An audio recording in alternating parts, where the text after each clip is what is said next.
Ô pessoal, tudo bom? Pessoal, aqui é a nossa terceira aula. Desculpa estar gravando essa sequência de aulas aí para vocês, mas infelizmente a gente precisa trabalhar esses três povos para a gente poder prosseguir e a gente sair da revisão, porque eu já botei de um formato, né, essa aula para vocês naquele período aí de transição até as férias. Mas eu tenho que explicar esse conteúdo para vocês, então estou sendo bem resumido para poder facilitar, né? Então nosso assunto de hoje é falando dos persas, e aí a gente pode fazer um comparativo de destaque, né? Se o destaque dos hebreus foi a religião, o destaque dos fenícios, a gente viu, foi a questão comercial, os comerciantes do mar, e os persas é um povo guerreiro, um povo conquistador, né? Que também tem um destaque, a gente vai ver no final dessa aula, que é a questão da religião. Uma religião que inclusive existe até os dias atuais. Não é uma grande religião, mas é uma religião existente, quer dizer, uma religião ainda viva. Mas sem dúvida nenhuma, o maior legado deles foi a questão de conquista militar. E a gente vai estar vendo que os persas eles se destacam nessa questão militar, principalmente pela questão da região que eles viviam, tá? Eles viviam no que seria hoje o Planalto do Irã, então eles seriam, no caso, um povo iraniano, né? Se fosse nos dias atuais, mas não era, na época era chamado de Pérsia, né? Um ponto importante da gente trabalhar da questão do Irã, para quem não sabe, é que você tem um território com muitos desertos. Então, um território para a questão agrícola fica um pouquinho complicado, cercado por montanhas, o que também torna o solo um pouco complicado para a questão do plantio. Então, é uma região que não era muito convidativa para você viver da agricultura. Como a terra era realmente infértil, praticamente uma boa parte do território, eles viram que a única forma de sobreviver seria dominando outros povos e tirando exatamente aquilo que eles não podiam produzir nas suas terras de outros povos. Então o militarismo é uma marca que a gente pode falar de grande destaque dos persas, tranquilo? A gente pode também falar, um ponto importante é que os persas eram chamados de os Médones. Por quê? Porque na verdade na região da Pérsia você tinha dois povos, né, que eram os persas e os medos. Os medos eles foram os primeiros que ganharam destaque na região, que ganharam força, inclusive dominaram os persas, mas posteriormente a gente vai estar vendo que os persas dominaram os medos, e aí nasceu o chamado Medo-Persas. É importante que a gente tenha isso em mente, porque quando a gente for falar sobre a Grécia, a gente vai ver que eles vão lutar contra os persas nas chamadas guerras médicas. Aí a gente vai ver que guerras médicas está associado com a ideia de Medos, né? Que era o nome que eles tinham por essa união entre os Medo e os persas, tá bom? O grande destaque, sem dúvida nenhuma, entre os persas foi o rei Ciro, que conseguiu unir exatamente os Medo e os persas. Quando ele conseguiu essa unidade política, né, entre esses dois povos, ele ganhou tranquilidade para formar um exército e poder dominar diversas regiões. Tranquilo? Aqui tem uma imagem que vocês estão vendo aí na tela de vocês, que é uma imagem representando o que foi no auge, assim, o chamado Império Persa. Você vê que é um imenso território, né? Assim, você está olhando aqui toda essa parte em verde, né? Você vê que realmente foi tudo que pertencia aos persas. Você pode se perguntar, caramba, como é que ele conseguiu conquistar tantos povos, né? Primeiro pela questão militar mesmo deles, o destaque que eles tinham, né? Nessa questão militar, a organização militar extraordinária, o avanço também da tecnológico deles, a utilização de armas de ferro e tudo, que deu vantagem para eles. Mas também porque eles tinham uma prática que foi adotado por maior parte dos governantes persas, que é a prática de tratar brandamente os povos que eles conquistavam. Porque o grande problema de você dominar um território, de você fazer com que um povo aceite a sua dominação, é a questão do que acontecia. Por exemplo, você chegava numa região, você invadia, E aí você impunha sua religião, sua língua, seus costumes, e para aquele povo aquilo era chocante, porque a identidade deles estava associada à língua, à religião, aos costumes deles, né? Então o que os persas faziam? Eles preservavam, respeitavam os costumes, as línguas, as tradições. Agora, obrigavam os povos que eles conquistavam a pagar altos impostos e obrigava eles também a entregar algumas pessoas, alguns homens, para o exército dos persas. Então, de forma geral, os povos não se sentiam meio que perdendo a sua identidade, tá? Então, isso acabou dando uma certa tranquilidade em termos de governo. O Ciro também ele vai se destacar, estou falando dele, né? Além da união dos Medos e dos Persas, porque foi no governo dele, em que ele dominou ali a região da Babilônia, que ele libertou os hebreus, podemos dizer assim, e permitiu que eles voltassem para a Palestina, que houve até o processo de reconstrução do templo, e aí vai. Que são as regiões que ele dominou durante o período de governo dele, a Grécia, a Mesopotâmia, Palestina e Fenícia, né? E também o segundo império da Babilônia, que caso ficava na Mesopotâmia. E aí, enfim, ele foi um excelente governante. Aqui nós temos até uma imagem simbólica dele, não sabemos com exatidão se realmente ele foi assim, né? É apenas uma ilustração. Aqui que é inclusive visitado até os dias atuais, que é o túmulo dele, túmulo de Ciro. E aí o filho dele, que foi Cambises, infelizmente não seguiu a perspectiva política do pai, né? Porque ele foi um conquistador, realmente chegou até o Egito em termos de conquista, mas ele era extremamente autoritário. Então, se o pai ele era brando com os povos, né, respeitava as autoridades locais, o filho não respeitava. Isso acabou gerando uma série de atritos com as autoridades locais e acabou ele sendo assassinado.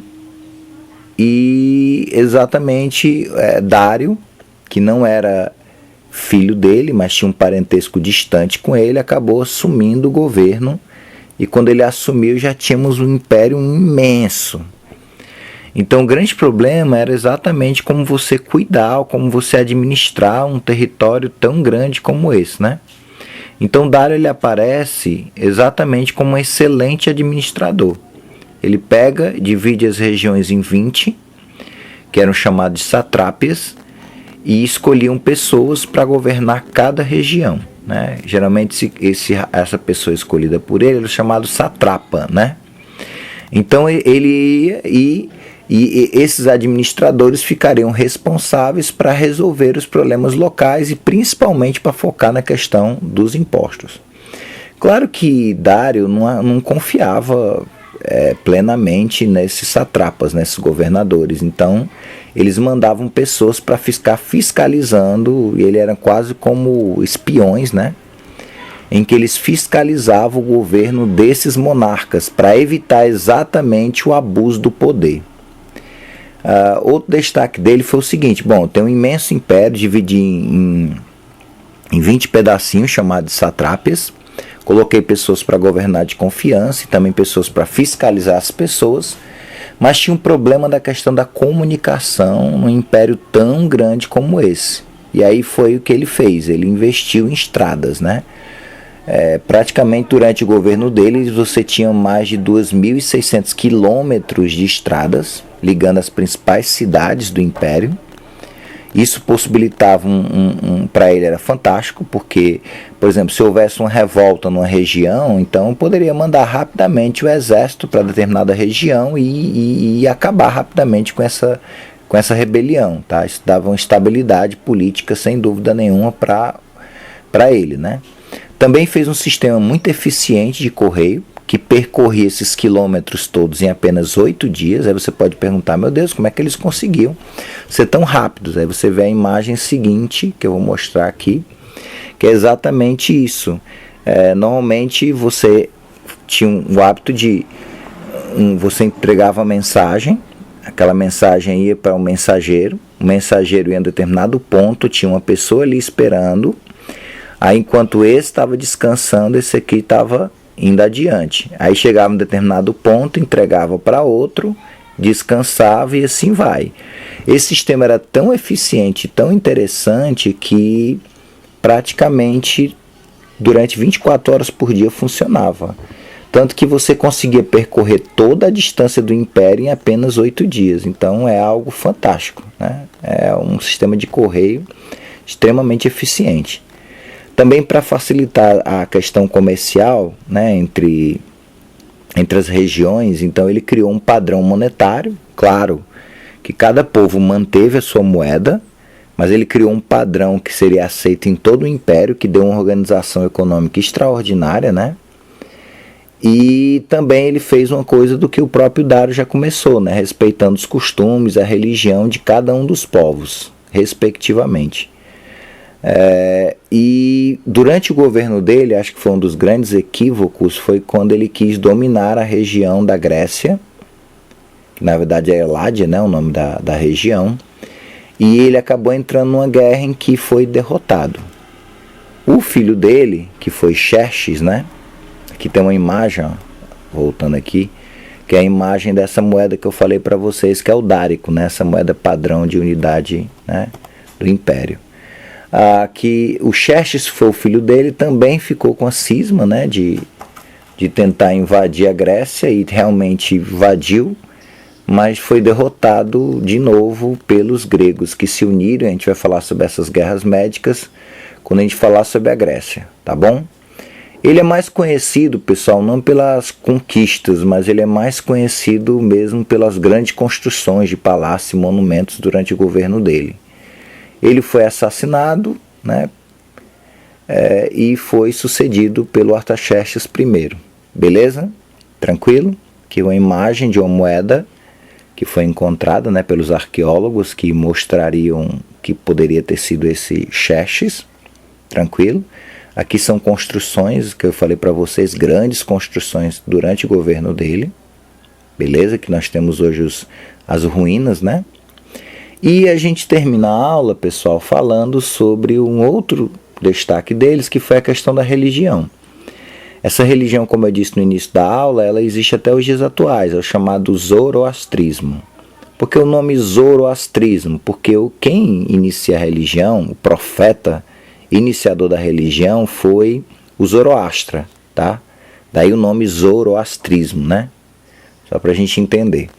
Essa religião, ele teria recebido uma série de revelações do Deus do fogo, o Deus da luz, que é o Hormuz, né? Que é o Deus do bem. E a partir daí ele vai fundar uma religião que a gente chama que é uma religião dualista. Ou seja, uma religião que defende a existência de duas divindades opostas. Uma representando o bem e a outra representando o mal. A que representa o bem é o Hormuz, representado, né, pela figura do fogo, e o mal, o Arimã, representado geralmente pelo sofrimento, né? As representações que aparecem dele. Eles vivem brigando entre eles, mas segundo a religião do zoroastrismo, vai ter um momento respectivo no final de tudo, em que Hormuz vai ser vitorioso. Todas as pessoas que seguiram Hormuz vão viver num paraíso eterno, e todas as pessoas que seguiram Arimã vão para um lugar de punição, que podemos dizer que é uma espécie de inferno, né? Onde a gente encontra muitas informações e crenças, cantos e leis e outras coisas mais. É o livro sagrado deles, que é o chamado Zendavesta, beleza? E é tão interessante porque o Arimã, ele está também associado com a ideia de que ele se rebelou, né? A ideia que a gente vê muito na questão do cristianismo, na figura de Satanás, tá? Então aí a gente vê como os traços são semelhantes. Alguns historiadores, eles acreditam que essa religião, ela influenciou o cristianismo, né? Mas não vou alongar muito pela questão do tempo. Aqui é uma imagem representando o templo do zoroastrismo, né? Geralmente dentro desse templo você tem um local em que eles mantêm uma chama acesa. Muita gente diz que eles eram adoradores do fogo. Eles não eram. Na verdade, o fogo, ele representa o Deus do bem, né?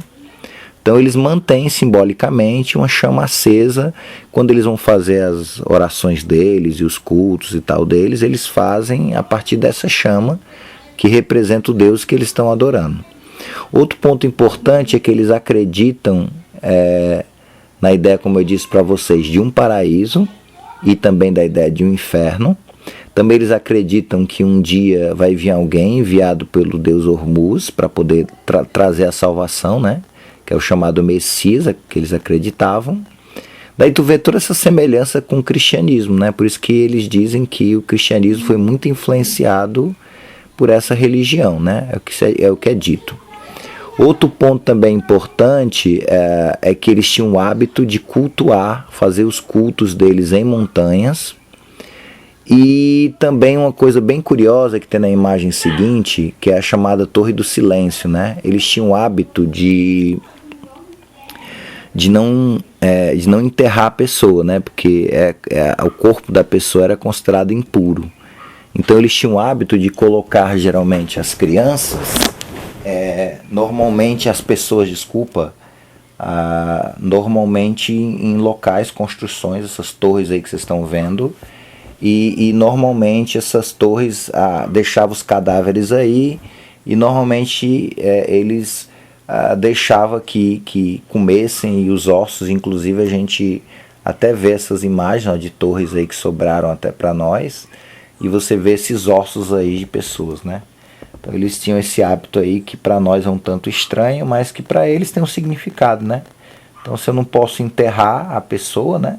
Porque o corpo dela é impuro, então eu vou colocar no local para que essa pessoa não contamine, né? Então daí é chamadas Torres do Silêncio, porque os mortos eram colocados nela, ok? Eles acreditavam inclusive que o corpo ele não era colocado logo, esperava um pouco, porque se acreditava que a alma ficava indo no corpo durante 3 dias.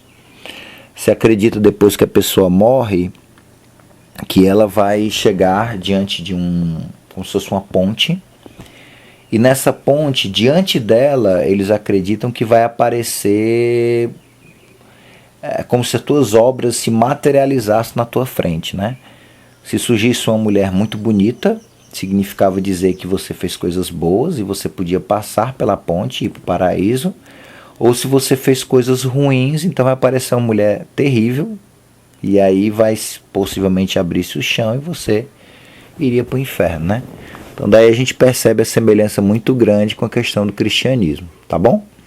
Aqui nós temos uma imagem representando o Deus do bem e o Deus do mal, né?